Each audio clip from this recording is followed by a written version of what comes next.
Acharya Madhyamam Asmadacharya Paryantam Vande Guru Paramparam. Om Bhadram Karnebhi Shrunuyama Devaha Bhadram Pashyema Akshabhiryajatraha Sthirairangaistuštuvagum Sastanubhi Vyashema Devahitan Yadayuhu Swasti na Indro Vriddhashravaha Swasti na Pusha Vishwavedaha Swasti nastarkshyo arishtanemihi Swasti no Brihaspati Dadhatu. Om Shanti Shanti Shanti. Om Sahana Vavatu Sahanau Bhunaktu Sahaviryankaravavahai Tejasvinavadhitamastu Ma Vidvishavahai. Om Shanti Shanti Shanti. Na Bahishpragyam Na Antaf Pragyam Na Ubayataf Pragyam Na Pragyana Ghanam Na Pragyam Na Pragyam Adrishtam Avyavaharyam Agrahyam Alakshanam Achintyam Avyapadeshyam Ekatma Pratyayasaram Prapancha Upashamam Shantam Shivam Advaitam Chaturtham Manyante Sa Atma Savigyeyaha.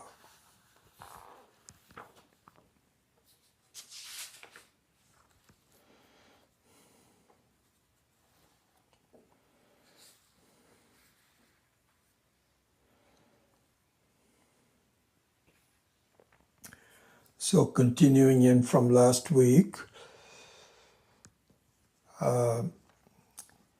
what we saw was that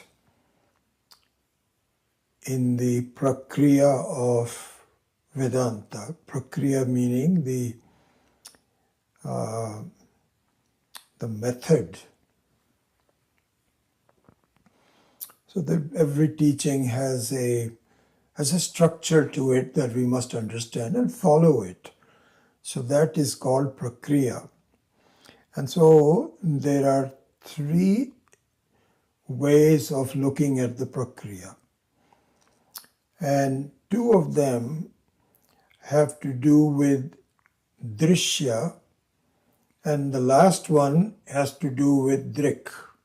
So this is the theme of the seventh mantra also.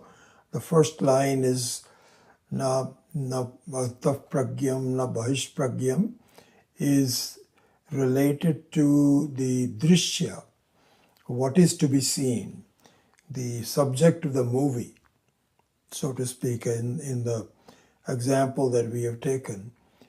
And the last one, and this one here also, adrishtam, avyavaharyam, achintyam, etc., has to do with the drik, not the drishya, not the movie that you're seeing, but how you are the one who is producing the movie. And so in this prakriya that we started last week, we saw that the first two prakriyas, which is karanakarya vilapanam, the vichara based on the cause and effect, that the effect is nothing but a form of the cause. And so we saw that if there is a creation of something, then what it is created out of is a more fundamental aspect of it. So this is called karanakarya vilapanam. Then there is a bheda brahma vichara, second one, which is more advanced.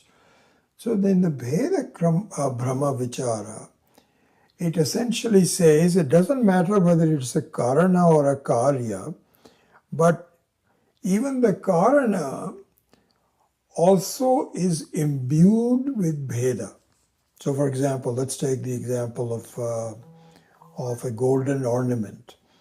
So the ornaments, of course, are the effect of the gold, which is the karana. And that prakriya, that way of doing vichara itself is very useful. But then the second one is that the gold is also a drishya. It is different from some other metals. It is different from a non-metal. It is different from a wood. So that also is vikari. So this is also bheda. This is also differences. And so then the second more advanced vichara is that all bheda is a Brahma. Brahma in the sense, so what do you mean by a Brahma? Bhranti or Brahma, it's pretty much the same. It means it is not what it looks like. Anything which is not what the appearance is called Brahma. So the classical example of taking a rope to be a snake. So the snakeness of the vision is a Brahma because you're seeing something which is not there. So similarly here also, in fact, we can now extend that logic to everything that I see in my life. This is what we have to do. This is called Sukshma Drishti. Sukshma Drishti. As the Kathopanishad says, Agrayatu Sukshma Drishtibhihi. He says that finally you have to have a very subtle buddhi. Buddhi means that in the beginning it's just an introduction, but the more and more subtle that you get, that's what it takes. So the first two prakriyas are based on drishya. Then now we come to the last one, which is what is called Sarvatma Bhava Vichara. Sarvatma Bhava Vichara. So here one thing we should remember as a reminder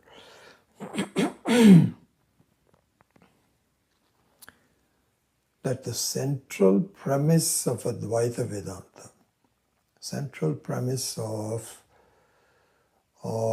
this Sanatana Dharma, of the Vaidika Vidya is this. All our problems, every problem, whether it is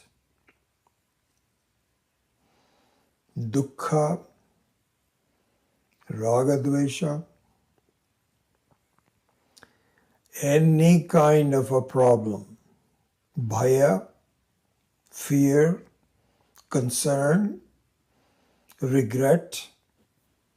So the problems have manifested, many manifestations of the problem. Any problem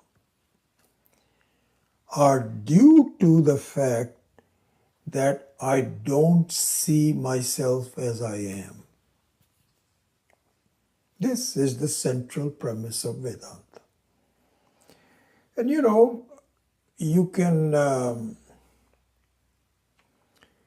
can ascribe some minor issues in your life, or not even minor, what you may consider to be a major issue. Let's say, I think one example of minor from the standpoint of Vedanta, but major in the standpoint of our individual lives, is health problems. Health problems. And that is really what I'm beginning to grapple with as I grow older. Lots of issues are coming up. And I find that to be a challenge by Ishvara. If you don't have any health problems, you have self-imposed problems. I don't like this, now I need to do that, so on and so forth, self-imposed. But then health problems come up that are not self-imposed, they are prarabdha, from based on your previous actions. You took yourself to be a body, and the body is going to have its own problems, which is very natural. And now you have to grapple with it. So it is a little bit more solid, concrete looking. If you have some muscle pain, for example, it is not self-imposed, it is something that you have to grapple with. But even that is a challenge for you to get over. Hopefully, before it completely gives up, you have to really grapple with it. So I find it's a very interesting proposition by Ishvara and saying, okay, you're dealing with a lot of self-imposed issues. Here is something harder for you to look at. But harder doesn't mean impossible. Anyway, going back to, so what I'm saying is, what I was started to say was that the so-called minor issues, let me complete that thought. The so-called minor issues that may be major issues for you and I, health issues and so on and so forth, may be addressable to a certain extent. You know, I find that muscles are getting, and in my old age, I'm starting to lose muscle strength. And so, for example, if my knees are not well, then I have to address it by either doing more physical therapy or finally maybe a knee replacement, I don't know. But these are all minor issues that may be very pertaining to an individual issues. But there also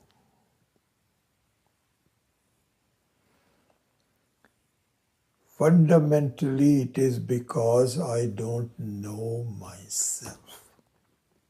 This is the central premise. All problems of life are due to the fact that you have a skewed view of who you are. You are looking at yourself as a Brahma, not as a Brahma. And the opposite to that is also this. If you were to understand exactly who you are, precisely, accurately, that is when you say precisely, accurately, this means Vastu Tantram. If Vastu is exactly what it is, either you know it as it is, or it is a Brahma. So it is not a Karta Tantram. It is not saying, okay, I think I know, I think I'll view it like this. No. You don't view it like anything exactly as it is. If you see exactly as it is, then you have no problems of life. No problems. Health problems, gone. Health problems are actually gone anyway when you are asleep. It's not as though this is something that we have to kind of imagine how am I, if I become a Jivan Mukta, how my health problems are going to go away. I don't know how to do it because the health problems always will be with me. Health means any other problem. No. The taste is given to you every night by Ishvara. When you are asleep, there are no health problems because the body also disappears from you. You get disassociated with it. It's a very clear sign. What more of a hint do you need? This is a very strong hint. This is what is called Atmalinga, Shivalinga.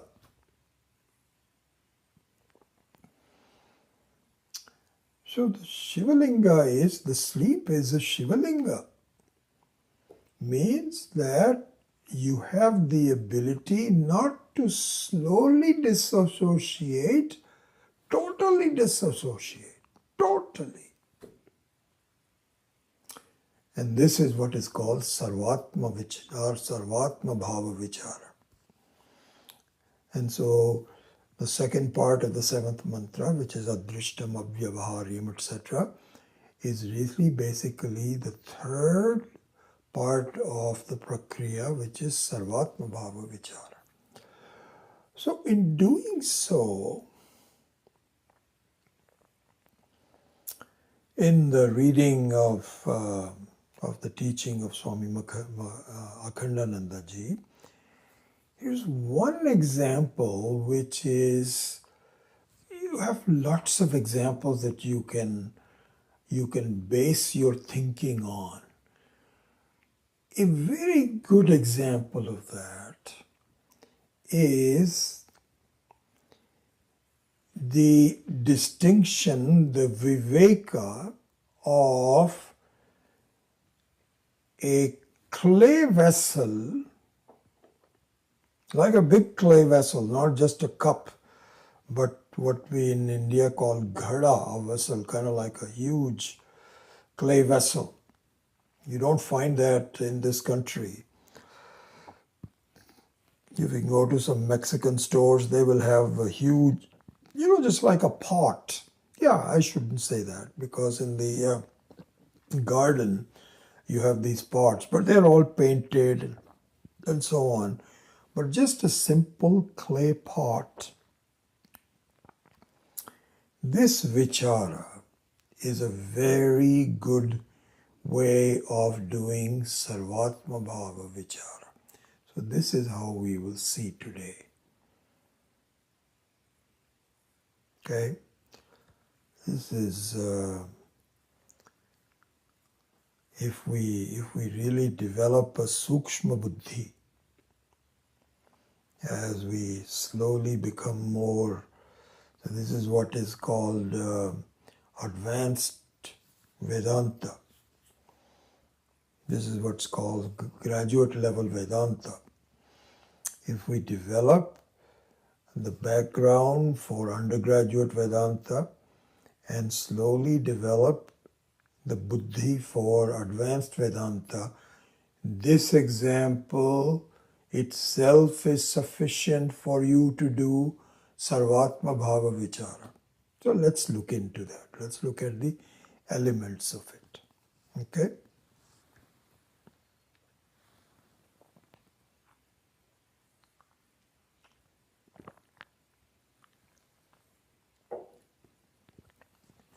Okay. So, for the sake of this vichara, let us add some consciousness to Akasha. Akasha means space. And so this is what is called Bhutakasha. Bhutakasha means that out of the Pancha Mahabhutas, the Akasha, Vayu, Agni, Apaha and Prithvi, the Akasha is the subtlest of the five elements. Bhutas, these are the Pancha Mahabhutas. Bhutas means Bhavati, what is, what appears. Yeah, that's better. What appears is called bhuta. And really speaking, the entire creation that we experience is consisting of these panchamahabhutas in one form or the other. As we saw in the Tattva Bodha also, how the combination of these things with Sattva Guna, Rajo Guna, Tamo Guna, they create the variations of the experiences that we see. So these are called Panchamahabhutas. Out of that, the Akasha is also a Bhuta that also appears. So it's interesting, there are many schools of thought that do not consider the Akasha as anything. They say this is, in fact, in the Newtonian physics, which Newton has actually commented on in very scholarly way. He thinks that space is just a stage. There is nothing in it. Everything else has some substantiveness in it, but the space is not a substance. This is the Newtonian view, and a lot of the other schools of thought also feel the same way. Vedanta, this is not true. And some other things also. We have many of the Vedic schools of thought, even though they are not Vedanta, they also share in this, in the fact that the Akasha is a Bhuta. And we know that very well by now. Science is also beginning to understand that there are certain things that have to be in the Akasha. Beautiful. Magnetism. The magnetic forces of the world. Where does it arise? Is it in the air? Is it in the Prithvi? No. It is in the Akasha. So the Akasha has a lot of subtle qualities. Anyway, let's not go into that very much. Let's get back to our main example. So let's take, in this example, the Akasha. And let's infuse in it, from our understanding, a sense of consciousness. So supposing it is an entity, suppose it's an entity that is aware. So this is what is called Chidakasha. Chidakasha is actually the Atma. That's exactly what Atma is Chidakasha. But for the purposes of this exemplification of this prakriya, let's assume that the Akasha has some consciousness. Okay? All right. Now let us see what the example shows. There is a vessel that has an awareness. So the vessel is a entity, has a personality that has some consciousness because it is infused with Chidakasha. We have already given the fact that the Akasha there has some awareness, right? So there is a vessel which says, I am a vessel. I'm a vessel. I am a ghata. This is, in Sanskritam, a vessel is called ghata. So let's say ghata. So I am Mr. or Miss Ghata. And that will be very natural. How do you define yourself? Oh, I have a certain shape. I have certain capabilities. I have, for example, I can carry some water.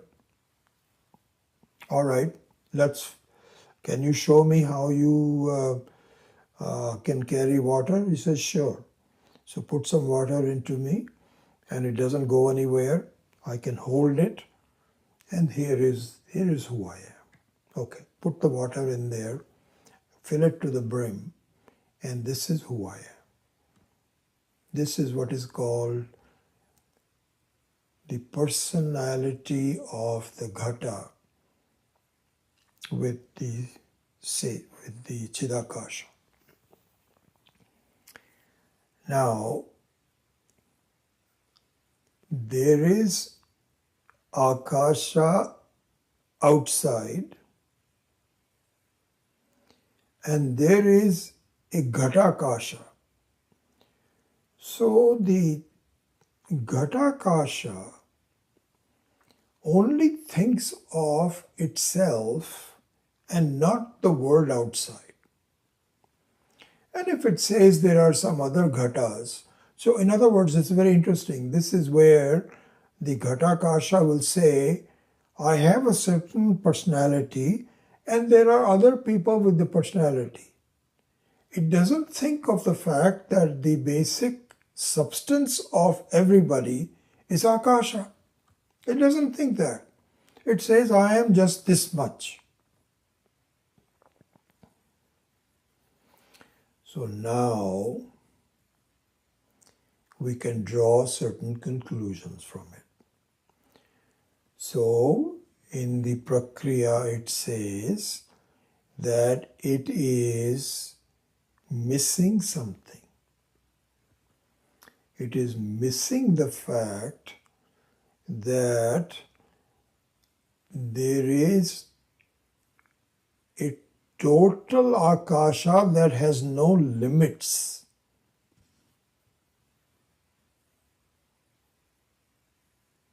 So it has a sense of limitation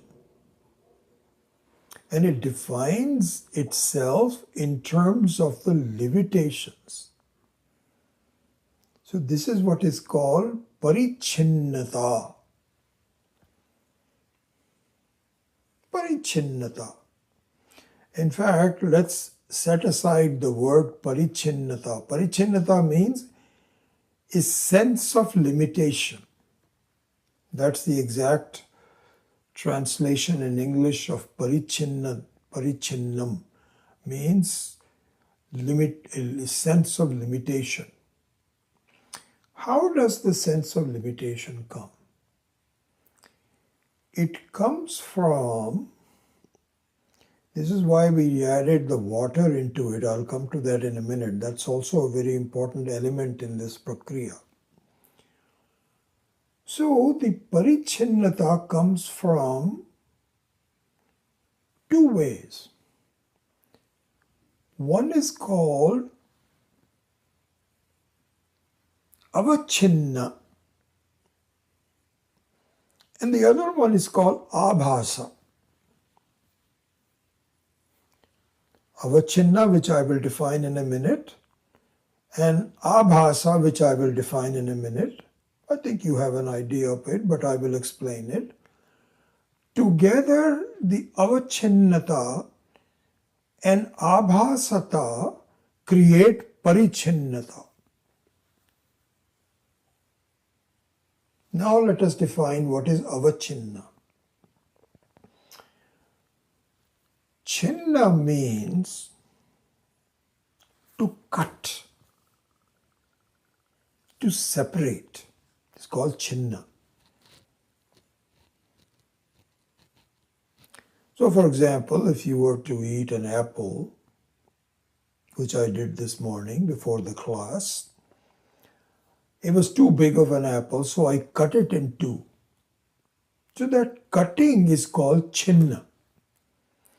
Avachinna means cutting it based on yourself. You are cutting yourself as though. Not only as though, it is you are really cutting yourself. How are you cutting yourself? You're cutting yourself because you are viewing yourself not as Mahakasha, which is Ananta. This is very important. We're going to just stay with this example until it just completely, we can look at it outside, inside, left, right, everything. So there is a thing called Mahakasha. Mahakasha means space. And space by nature is Ananta, Anadi, never began and will never end, because there is nothing in it that can create it. It already is. And there is nothing in it that can kill it, end it. It's not possible in the Mahakasha. But one thing is possible. In the Mahakasha,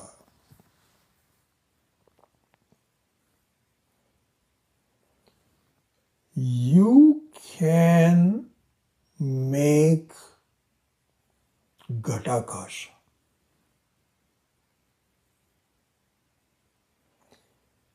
Ghatakasha with an Upadhi. Upadhi means what? All these are very, very important Sanskrit words that we have to really understand. There is no other language that can carry the subtle meanings of these. So the Upadhi, as you know, I've already explained this in one of the previous classes, but I will bring it in, consists of two elements, Upa and Adhi. Upa means very near. And Adhi, which is also stands for Adhanam. Adhanam means placing. Placing something very close to you is called Upadhi. So a classical example of that is that if you have a pure crystal that cannot be colored, but if you put a red color flower next to it, then the redness of the flower can bleed into the crystal and it looks like red. But you have to be very close to it. You cannot have a flower which is in the next door. It won't have any effect on the crystal. But this is what is meant by Upadhi. Upadhi means that you place it, Adhanam, the Adhi, to Upa, very new, close to you. So this is exactly what we do. We are given a body.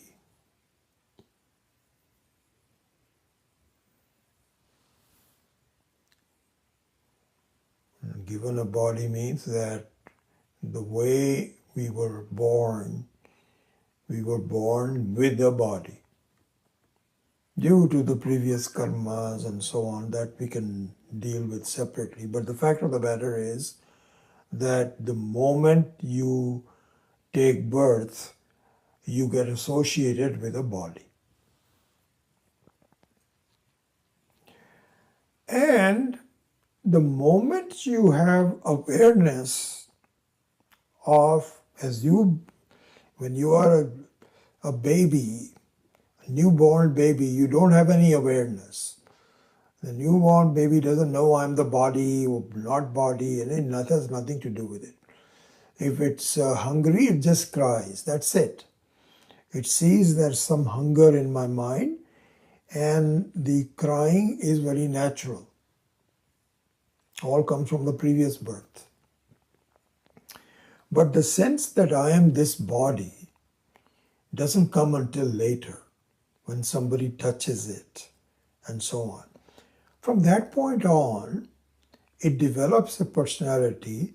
This is me. So this is what is called avachinna. Avachinna means now you have cut the Mahakasha into two portions.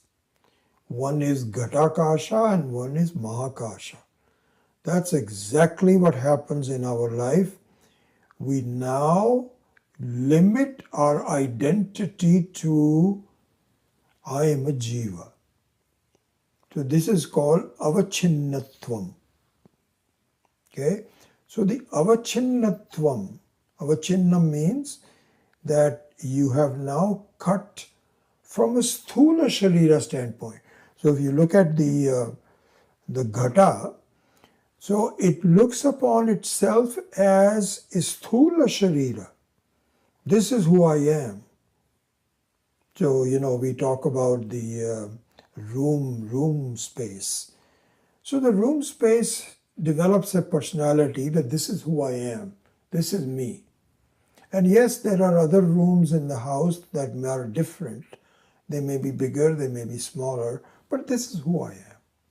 This is one of the things that contributes to parichinnatvam. Then there is another aspect that strengthens this Brahma, and that is called abhasatvam. What is abhasatvam? The water, suppose you have a vessel full of water. You know what is going to happen? The water is going to reflect Mahakasha into it.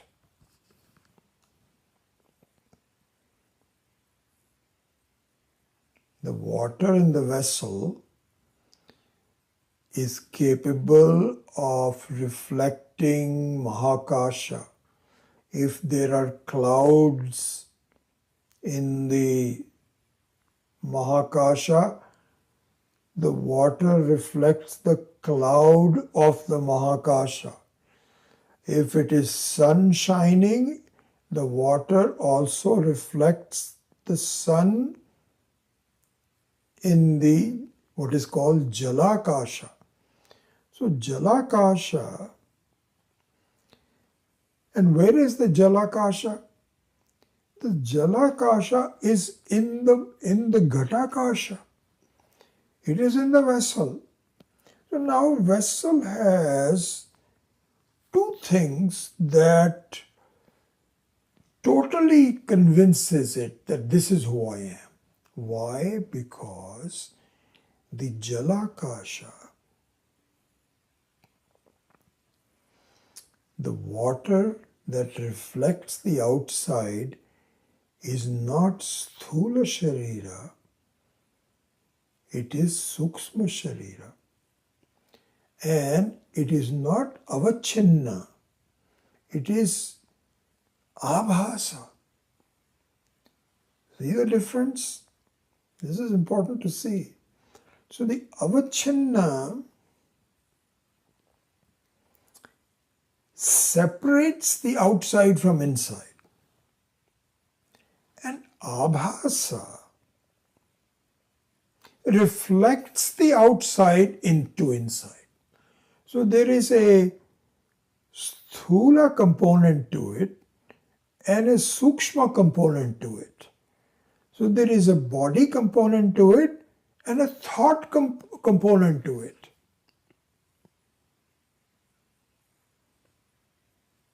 Both the components.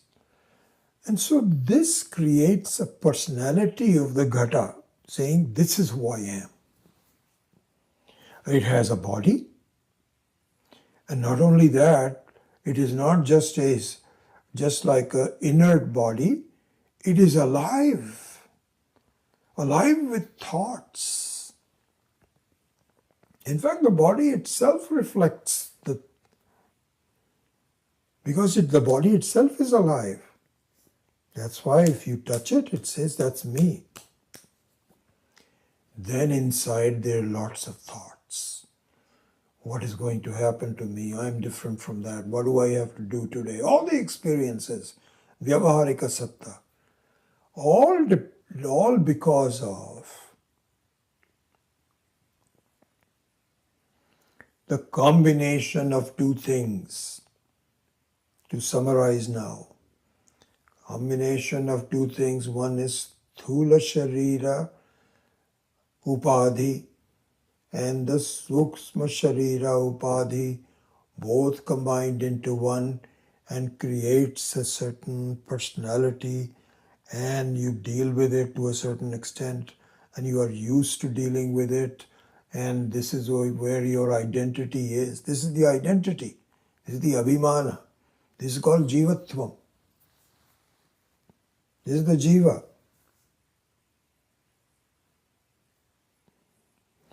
And one of the aspects of the jivatvam is that you tend to view other things also as having separate personalities.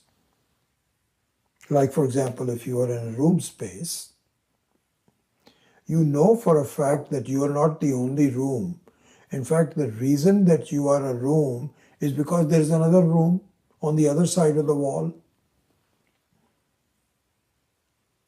There are lots of houses, lots of it. It recognizes it. So this is what's very interesting, to make a note of this. The Akasha, when it is made specific, the Akasha is Ananta. It is totally Avakasha. Akasha means Avakashayati. It accommodates everything. And nothing can be without the Akasha. You cannot be a Ghatakasha, you cannot be a Jalakasha, you cannot be a Meghakasha. Nothing can be it. But by itself, it doesn't belong to anyone. It is the total one. So therefore, the Jiva, you and I, not only have a specific personality to ourselves, we look upon the outside also as having a personality. So this is what is called Pindakasha and what is it called?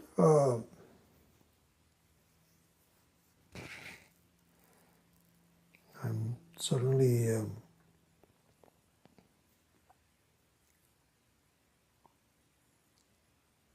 Pinda is to do the jiva. Suddenly that word doesn't come to my mind. But anyway, so the feeling of all devatas, Brahma, Vishnu, and Shiva, and Ganesha, Ishvara, Swarga, all these are external to yourself. And you can visualize it. And to a certain extent it is true also. Because there are interconnecting devatas all over the world. So if you look upon them also as specific Brahmanda, that's the word that I was looking at. So there is a Pindanda and a Brahmanda. In the Brahmanda, included in that are all the devatas. This is what is called Saguna Brahma. Saguna Brahma and Nirguna Brahma. So now we can begin to see Saguna Brahma means that there is in fact a jiva. You and I have a certain personality which is called a jiva personality. And this is what is called Pindanda.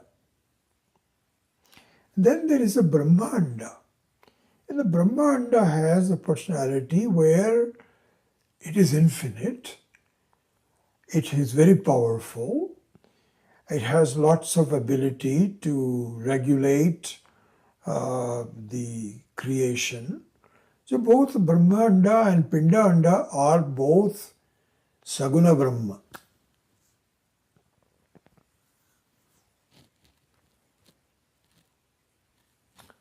then we can say, as the basis of Saguna Brahma is Nirguna Brahma.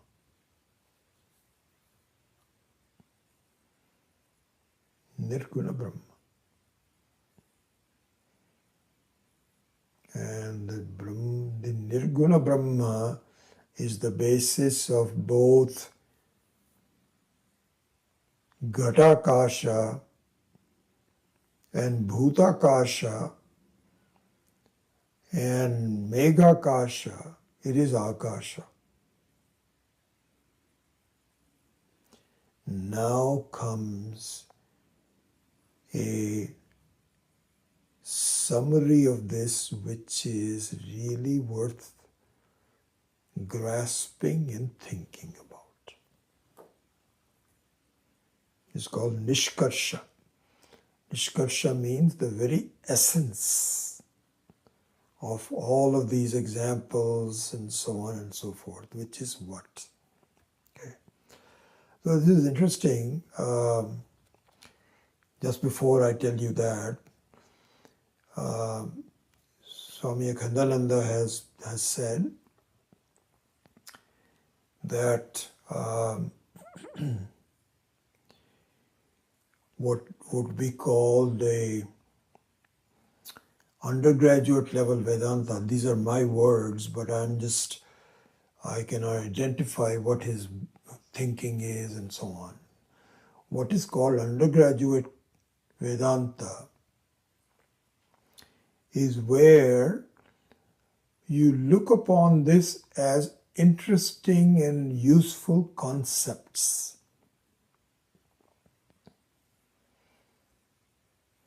And he's made a point of that. I've recently seen some examples in his study, in the studying of his texts. He says, please, do not view these examples like the vessel and the Ghatakasha and so on from the standpoint of a person who is studying he uses the word tatastha. Tatastha means you view it on the side as things that are happening. He gives a very beautiful example. He says, supposing there is a student who wants to learn Vedanta in college,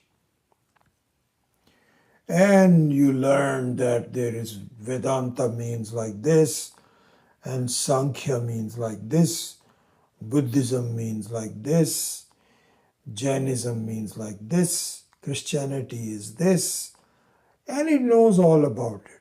Vedanta says that there is the Jiva and Ishvara are the same, and Buddhism says there is no Jiva, no Ishvara.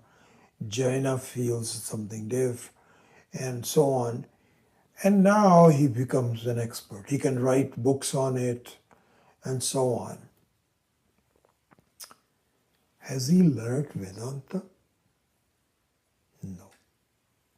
He's become a scholar. That's it.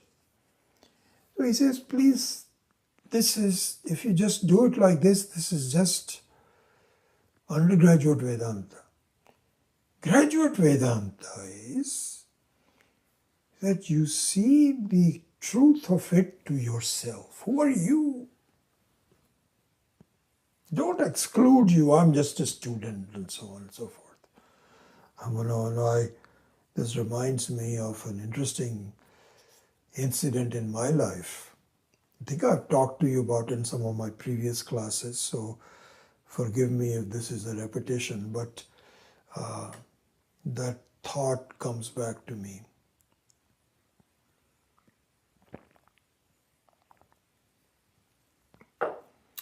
So this must have been about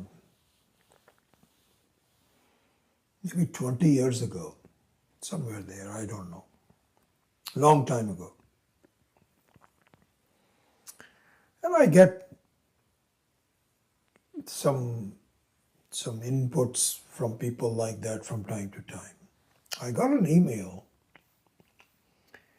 from someone who says, I heard about the fact that you are a student of Swami Dayanandji and you are a teacher in this area, and I am very interested to learn from you.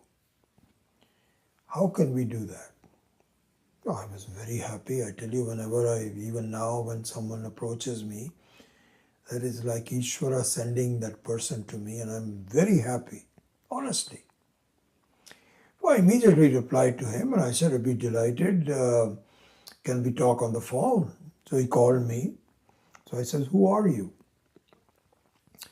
He says, I am doing PhD in physics at Stanford University.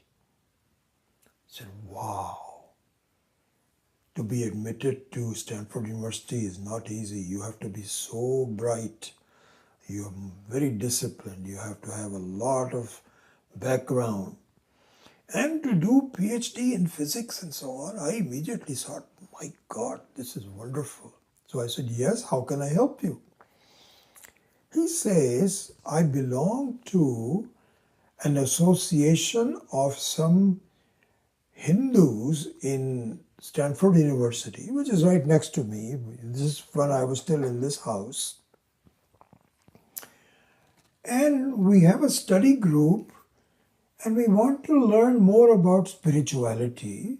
And your name came up and we would like to study with you.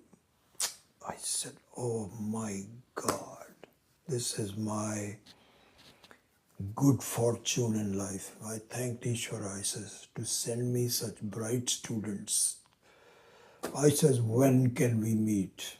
Let us start it right now. So we fixed up a time in a place in Stanford, close by. So excited. So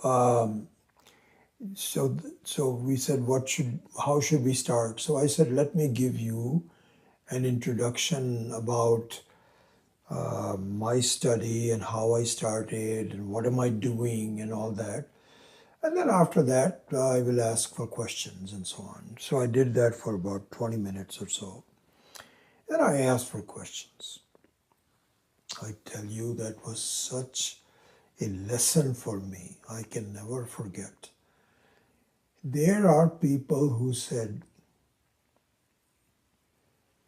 okay, how is your understanding different from Vishishta Advaita, Ramanuja? So to the best of my ability, I explained that. And they were all taking notes. Then how is this different from Buddhism? Explain that. So I'd said this, that, or the other. Already I could see that these people who are very scholarly students, all doing masters and PhD, I assume, I didn't know all of them, and they were really interested, but I began to say, my goodness, they just want to become more scholars. They want to have more scholarship, that's it. And I could already feel this is not a real student of Vedanta. The real student of Vedanta would be saying, I am having some problems in life and I don't know how to solve them. I understand Vedanta has something to offer. Can you please tell me? That would be good. This wasn't it. We parted company. I never approached them again, and they also never approached me because they also feel this guy he's only doing one thing, he doesn't know the entire thing. So they also gave up. Swami Akhandananda says, please do not look upon these kinds of examples from a tatastha standpoint. That would be just undergraduate Vedanta. You have to take the next step. Be brave enough, ambitious enough, desperate enough to apply it to yourself. Then you begin.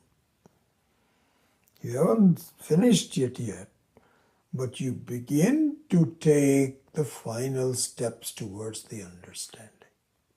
Okay. So now let me tell you the essence of all these examples. The nishkarsha of this example of ghatakasha, bhutakasha, etc., which is this. So please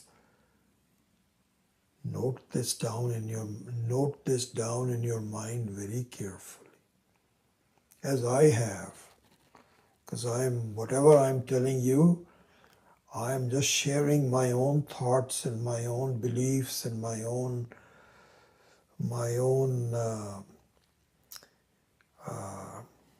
belief is not the right word, my own exploration. So I'm not telling you something separate from what I'm doing, what I'm learning, what I'm focusing on, which is this. You ready? Okay.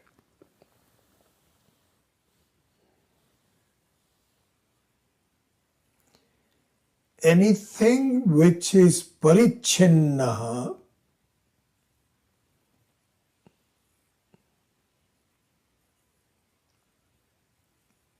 is abhasa. And whatever is aparichinnaha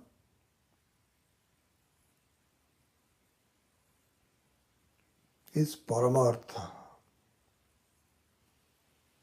So I'll explain these words a little bit more. I'll explain them so that they become clear to you, at least just the concept of what I'm saying.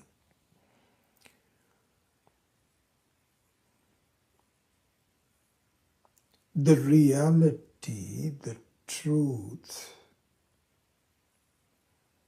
the sense of freedom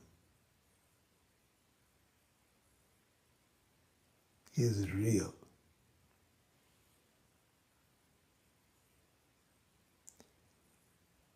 And any sense of limitation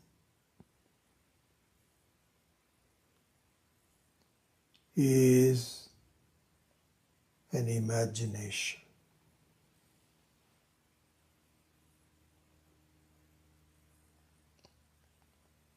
Anything that you define in terms of limitation, both inside and outside, both the jivatvam and the samsara that the jiva is faced with, it is an appearance. Abhasa means an appearance.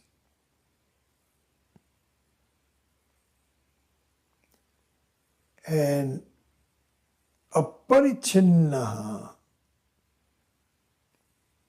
one which is not limited, is the truth.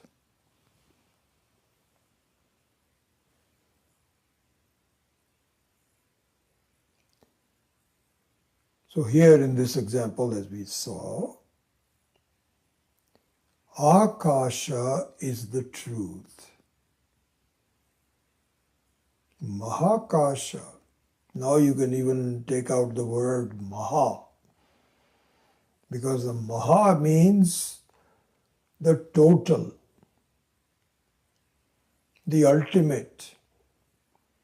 But the Akasha doesn't need ultimate, total, any kind of a prefix like that. That is only in terms of the Ghatakasha. The Akasha doesn't need any words. It is what it is.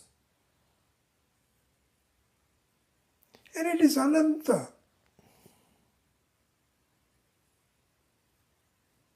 Satyam Jnanam Anantam.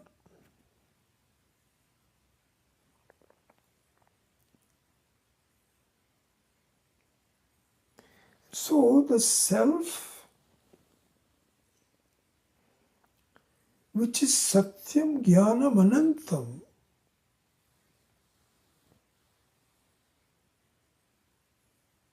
so now we can bring it to ourselves. So far we were looking at it as an example, as a Mahakasha. And we added Chit to it. But we don't need to add Chit to myself. I am already the Chit. I am the light, which is illuminating this whole world. When we come to a further explanation of the movie of the world and how it is created, we'll go over that in a little bit more detail. But for now, from the standpoint of this example, just see this. That I am. Just look at yourself. As we have said before, you are the only entity in the world that does not need a proof. This is what is called Sat Swarupa. Sat Swarupa means that your beingness, I am, Ahamasmi. It is not Aham Asti. It is not I am there somewhere. I am Ahamasmi. So this Ahamasmi is you. And this Ahamasmi can never be negated. There is no power in the world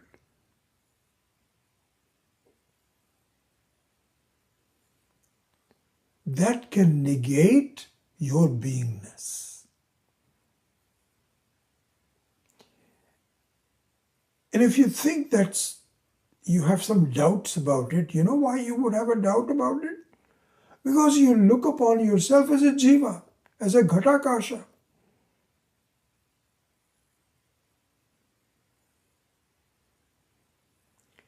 So the truth of yourself is that you are Sat Swarupa.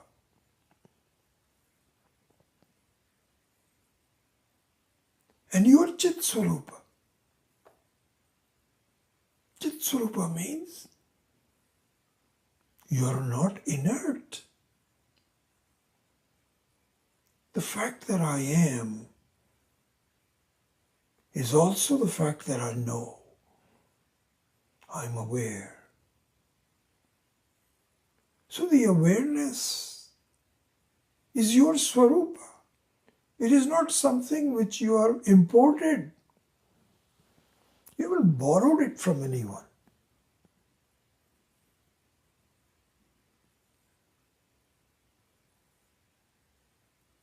So the Sat Swarupa, the Sat Swarupatvam, and the Chit Swarupatvam is you. Think about it. If you have doubts, think about it. Because the doubts are all because of the fact you are thinking in terms of upadhi. Either the avachinna upadhi or the abhasa upadhi. Either the sthula upadhi or the sukshma upadhi. Don't think in terms of that. at least for the time being.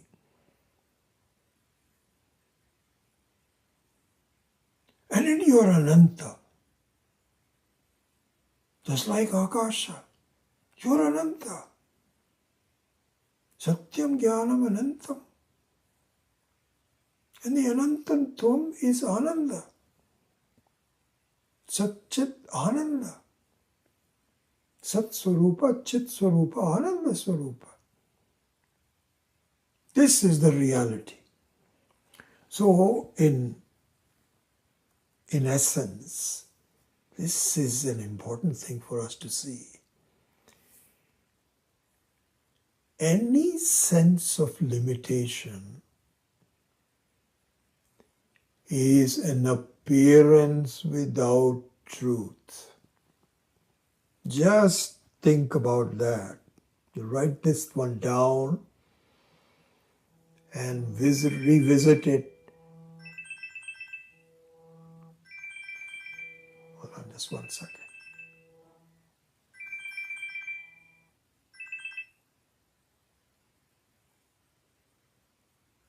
Hold on just 1 second. I'm expecting someone to come.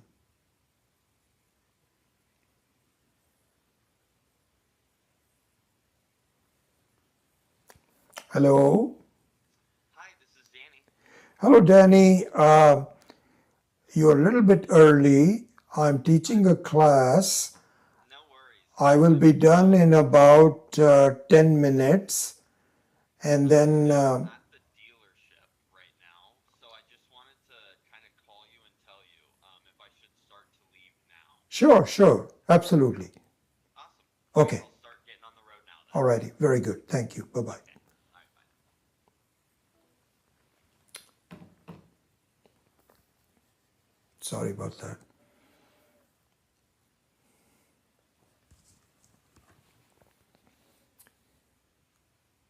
This is just absolutely amazing.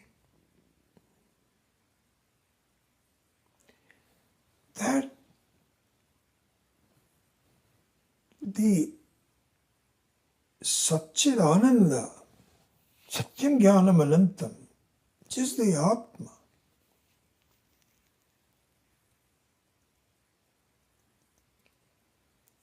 is already there. You don't need to do anything. You don't need to question it, or it's there, covered up. And covered up by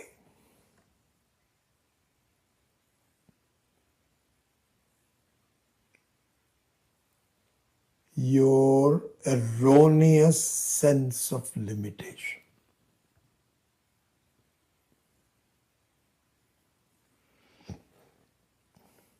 Erroneous sense of limitation. Any sense of limitation,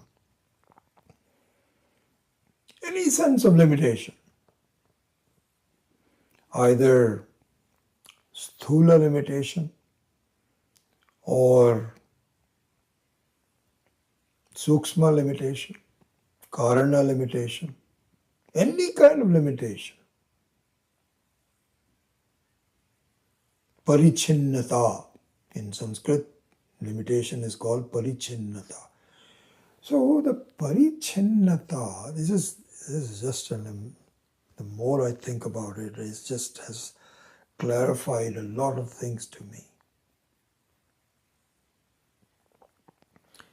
The parichinnata, the sense of limitation, is kind of an independent conclusion that each one of us has. You see, this is the thing. Look at this very carefully. The fact that I am limited never gets disturbed. What kind of limitation I have can change.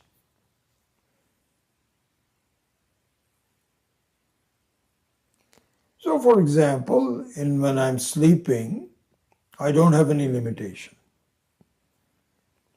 When I'm dreaming, I have a different kind of limitation. During the day, sometimes I feel limited, sometimes I feel after eating I'm okay. When I'm watching a good show or something like this, I don't have any limitation. So there is variations on the stages of limitation. But the basic fact is that I am limited. That conclusion does not go. No matter what happens, it comes back to the fact I'm limited, I'm limited. This is the problem, as Vedanta says. Parichinnatvam. And why is it a problem? Problem in the sense, and how to solve the problem. You solve the problem by saying it is an appearance without truth. So let me just summarize it again. Any sense of limitation is an appearance without truth. An appearance is the truth if you don't understand that it is just an appearance and the underlying basis of the appearance is the truth, which is you. So in summary of this teaching of the prakriya of the Sarvatma Bhava Vichara is that aparichinnatvam, a sense of no limitation, is the truth, and any sense of limitation is not true. And so this is the basis, this is the prakriya, this is the premise that we must follow. And then we have to, keeping that premise in mind, I look upon all of my behaviors, on my explanations, my exploration rather, with that in mind. This is the lakshya. This is what I have to see. And in the next few classes, we will take specific examples on how do we. So this is how we make our buddhi more sukshma, more subtle. This is the fine tuning. It requires just fine tuning. And once we know this is the truth that I follow. And whatever I do, if I keep that in mind, then I am proceeding towards a sense of freedom, very validly, very in reality. So we will look into that. But I think what I wanted to do was to just use this sense of Sarvatma Bhava from a very, very known, simple and popular example of taking a vessel and how the vessel makes a mistake and how to analyze the mistake so that it can be solved. And so that's the purpose of this today's class, and we will go from there. Okay. Om Asatoma Satkamaya Tamasoma Jyotirgamaya Mrityorma Amritam Gamaya. Om Purnamadav Purnamidam Purnat Purnamudachyate Purnasya Purnamadaya Purnamevavashishyate. Om Shanti Shanti Shanti. Harihi Om Shri Gurubhyo Namaha. Harihi Om.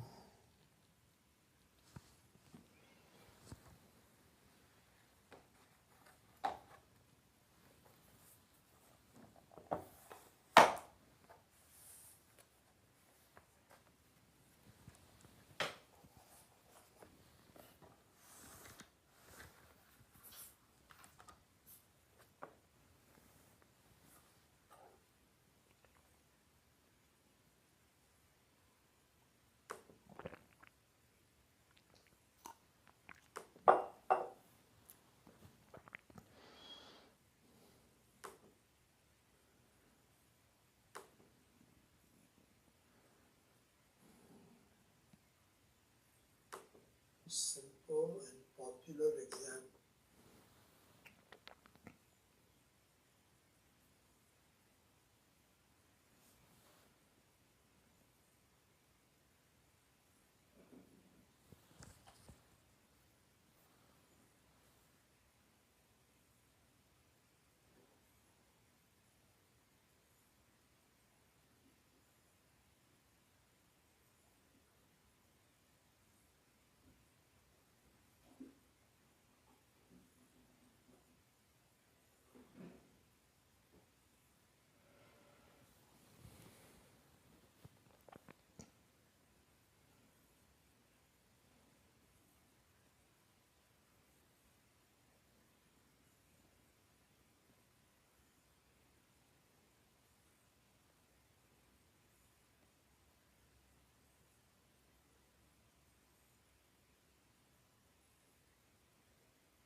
All right, good.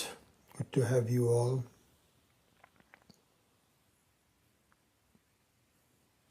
We'll see you next week.